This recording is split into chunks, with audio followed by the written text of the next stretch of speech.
Tá apimentado mesmo essa merda.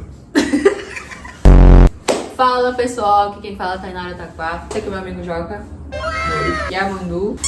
E hoje eu vou estar mostrando comidas e doces típicas da China. Que eu acredito que é salgado. Tadinho, mano. Eu cheiro meio forte. Bom, Aprovado. é apimentado. Eu gostei disso. Esse aqui é de manga, Ah, o formato é de manga. que é o famoso pé de galinha. Considerado muito bom. Ó, Gostou? Gostou? pintado adocicado, bom demais. Bastante pimenta, deixa 2 dias na geladeira e come. Tá apimentado mesmo essa merda. O banheiro vai cantar. Bala negra. Preto mesmo. Vai house preto, só que literalmente preto. Fruta típica de lá, que eu não lembro o nome. Tem um negocinho aqui, ó.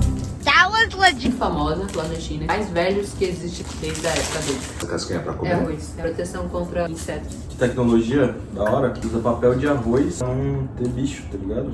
Gosto de vanila. Esse é um doce típico também de lá. Lembra alfajor. Esse é bom. Nossa, gostoso.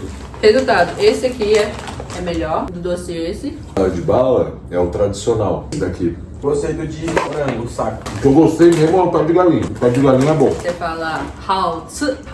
Tzu. Ele fica muito bom em chinês. Então acho que é isso, gente. Deixa o like, tamo junto e é nóis. E seja legal com a Tainara, senão eu quebro a cara de vocês.